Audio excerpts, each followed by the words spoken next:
This is Jennifer Pepito with the Restoration Home Podcast. This is the show where we help you cultivate a peace-filled family culture through simple, life-giving habits. Would you love to nurture a close and connected family that's pursuing God together? Are you hoping your children remember your home as a peaceful place where they were accepted and loved while still being inspired toward greatness? Do you feel overwhelmed by all the motherhood advice and need a seasoned mom to help you navigate the noise and nurture wholeness in your home? Well, you are in the right place. The Restoration Home podcast will highlight simple, life-giving habits that can help you conquer overwhelm and nurture a peace-filled, flourishing family culture.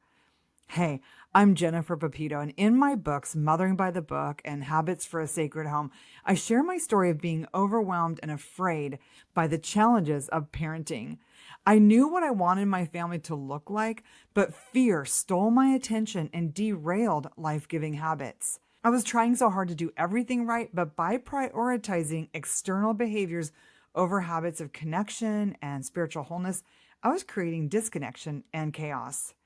A family crisis helped me understand that it wasn't the circumstances that needed to change, but my habits.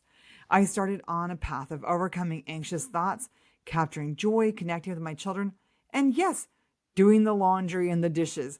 And these basic habits of connection, of self-care and home care have resulted in a loving Christian family, even into the adult years.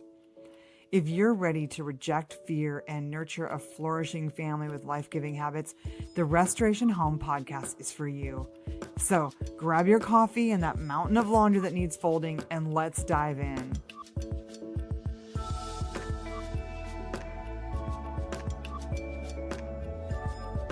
Today on the Restoration Home podcast, I'm talking about Christmas planning. Christmas and the holidays are this amazing season where we could create happy memories together that are anchors for our family. It's this awesome time of the year where we could laugh together and cuddle on the couch and read stories and drink hot chocolate. But often we get down in the muck of planning and prepping and trying to make things magical and end up doing all the wrong things and actually creating disconnection. I've experienced this myself in years where I didn't have my priorities straight or I hadn't really thought about it ahead of time. And then we had a lot of chaos when I had to spend a full day in my room wrapping presents, or when I spent too much time shopping, or when I planned too many Christmas activities thinking they'd all be fun. So today on the show, I'm going to take you through my Christmas planning prioritization and the way that I plan ahead so that we can have a peaceful holiday season. Some of these activities are in our Unearthing Wonder Advent guide. We'll link it in the show notes. It's a wonderful family Advent guide where each day you read a chapter from All Creation Waits. There are these special animal stories about hibernation, and they really tie beautifully to the Christmas season of waiting for Jesus. And as you read through All Creation Waits, Unearthing Wonder pairs those stories about the animals with the gospel story of Jesus coming to earth to be our savior. And one of the days has you actually list all the things you do at Christmas time, all the things you've ever done for the holidays, and then categorize them as life-giving or life-draining. This is such an important foundational habit for you to build if you want to create happy Christmas memories, happy holidays with your family. You're going to have to take a pause and evaluate what actually matters to your family. We can't do everything. And thinking about it now when we're not even to Thanksgiving yet is a great start on planning, because all the activities that your kids are signed up for right now, I think this airs actually even before Halloween, all the activities that your kids are signed up for are going to result in a Christmas party or a Christmas performance. Are you ready for that? The problem is when we don't think about it early enough, we end up being so overscheduled that by the actual day of Christmas, our whole family is sick with the stomach flu or a cold or whatever it is, because we've just been too busy, had too many parties with too many cookies, and nobody feels good. So the memories that you could be making together are kind of derailed by this over busyness. So right now, take a minute and pause the podcast and write down all the things you do at Christmas and then label them. Are they life-giving? Are they life-draining? Maybe even do this as a homeschool writing assignment. Have your kiddos write down what they can remember about last Christmas and what they really loved and what was really hard for them. Because if you can take the time to evaluate what worked, what didn't work, it's going to be a lot easier for you then to go back as you're planning and decide, okay, this is what we're going to do this year. This is what we're not going to do. So the next thing that I do is once I've figured out, what are the traditions, the activities that we want to do, I write them down on my Christmas planning sheet, and we're going to link this in the show notes. We'll also link all of our best-selling Christmas guides from the Peaceful Press, because in the Christmas guides, there are so many fun things you could do. There's having a sock ball snowball fight, or making Christmas snowmen, or playing Santa's beard roll, or making snow globes, or making candle holders, setting up an Advent wreath. There's so many fun things we can do. And maybe you're going to do all of it. Some years we've been able to go all the way through Christmas Guide Volume 1 and do all the activities, or all the way through the Christmas Book Flood and do all the activities. But writing down on my little Christmas planning sheet what activities are really important to our family, which ones really sparked joy for us, will help me if I start to get too busy to decide, oh, wait, I'm not going to be able to do everything, but these are the ones that are really important to us. Whether that's setting aside time for Christmas caroling, or doing a service project, whether it is a baking session with your sisters and all the cousins, whatever that might be, write it down on the Christmas planning sheet, the activities you're going to do, even the handcrafts you want to do. As you look through the holiday book flood and you see the 25 days of stories to read and activities to do and games to play, things to make, you can kind of highlight, oh yeah, these are the ones that really look fun to us that we definitely do not want to miss. And then write that down on the Christmas planning sheet. Do the same with your handcrafts. Do the same with your cookies to bake even. Some of you might have really special family recipes that no Christmas would be right without doing that. I loved baking sugar cookies with my kids. That's one of our favorite core Christmas memories, is baking a big batch of sugar cookies and decorating them, making sure we have all the fun sprinkles, and really going all out on a sugar cookie baking day. One of the things I do with those cookies is immediately freeze a plate full or a Tupperware dish full, so that if we have unexpected guests over the holidays or neighbors we want to do something for, we can just drop those cookies off with them or put them out on the cupboard to share with friends instead of eating them all ourselves. So on the Christmas planning sheet, you can write down the handcrafts to make, the activities to do, the cookies to bake. Another category on the Christmas planning sheet, like I said, it's a free download. We're going to link it in the show notes, is gifts to buy for friends and family. And so this is a helpful place. Just list out all the teachers you need to buy for, all the grandparents, all the siblings. And in our family, there's 5 children. I have 4 brothers and sisters, and there are like 36 grandchildren. My parents loved kids themselves, and their kids love kids. And so my parents, from their 5 kids, have 35 grandchildren. And so we can't really buy gifts for everybody in the family. We earlier, bought gifts for people. And then later on, we did a family gift, 1 gift per family. It might have been a movie watching kit, or maybe we would put together a game box, just something fun for each family, a hot cocoa kit, something fun. Now we don't exchange gifts at all among siblings. There's just too many of us, and we all have too many kids to buy for. So we simplify with buying for grandparents, buying for, special neighbors, friends. Sometimes I'll give a gift to my sisters for Christmas. And then also I write on that list all the teachers we have to buy for, or all the co-op leaders, or all the music teachers, all those people that it would be easy to overlook, they get on the Christmas planning worksheet. And then the top of the Christmas planning worksheet, the most important part, besides all those fun activities, is writing down each child's name.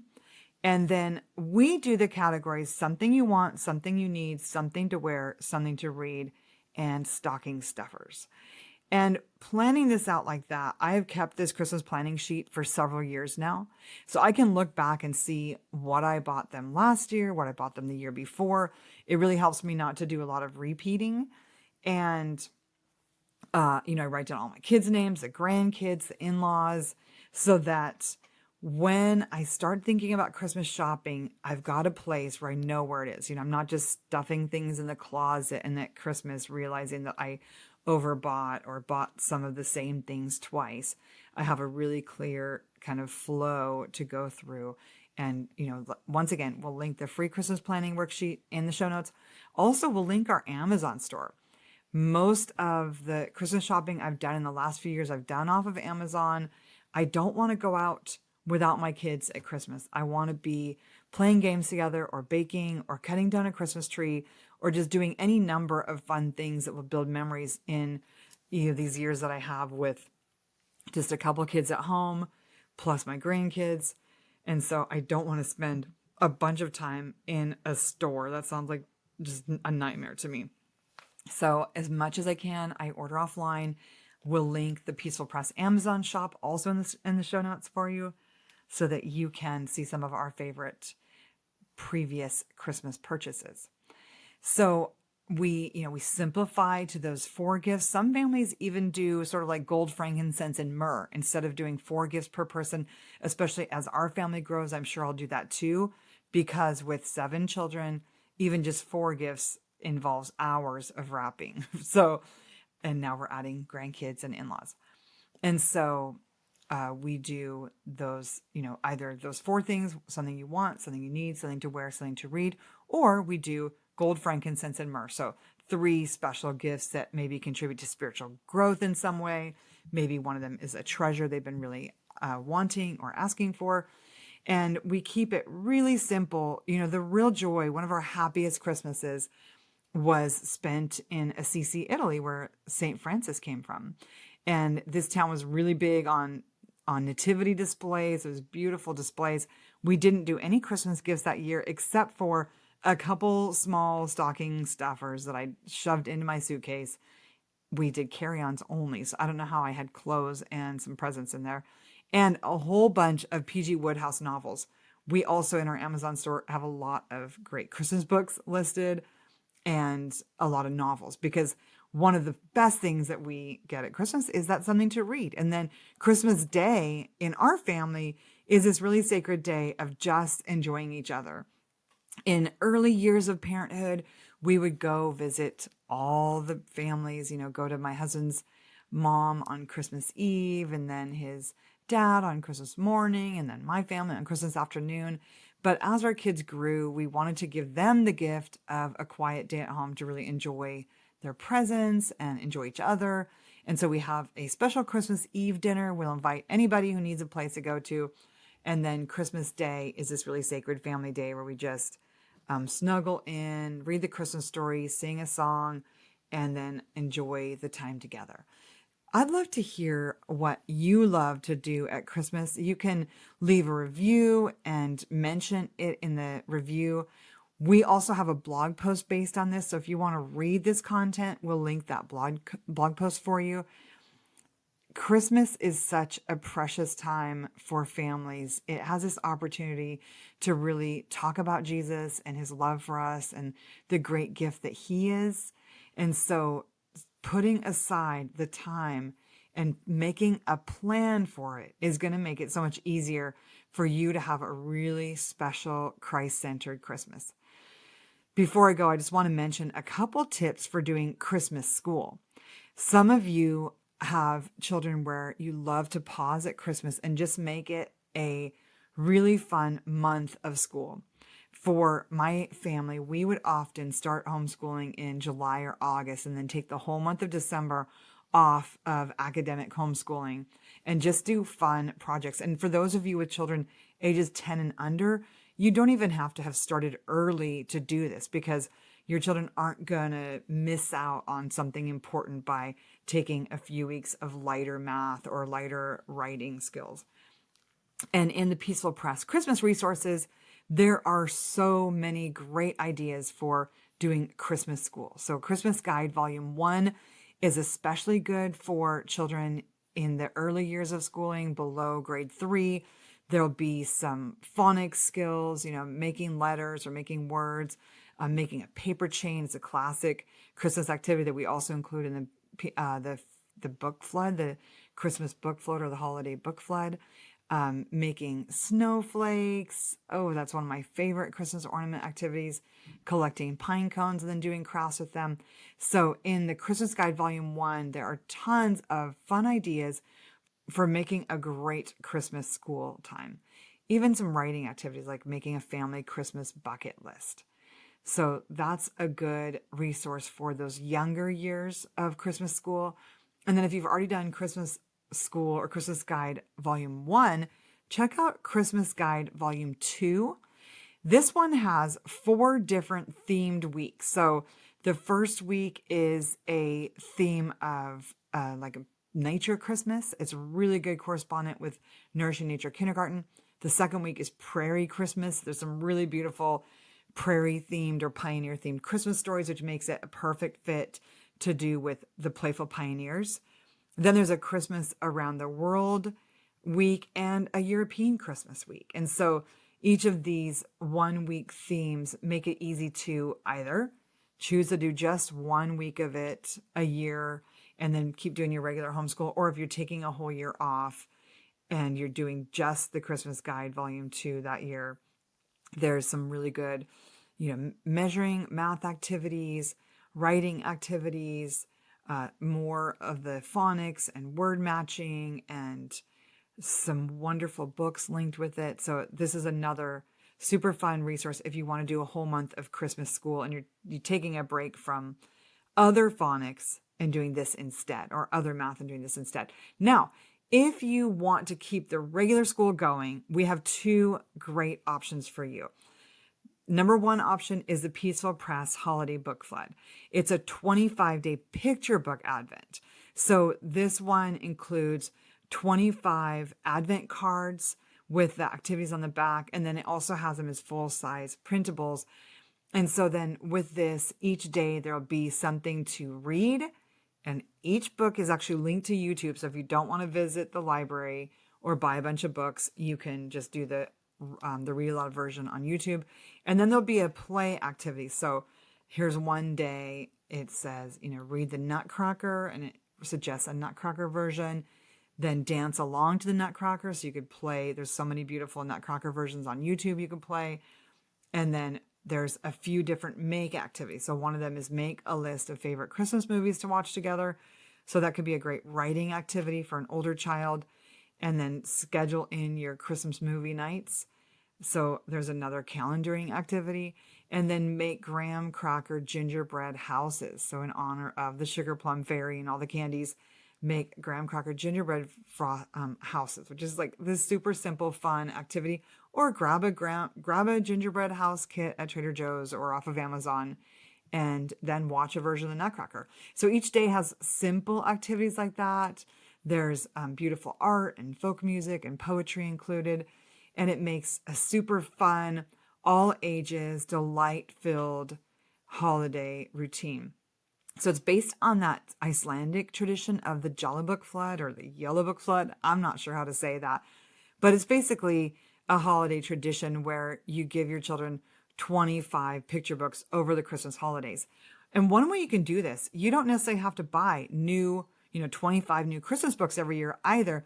At the end of Christmas, I pack up all of our Christmas books, and then they come right back out at the next Christmas.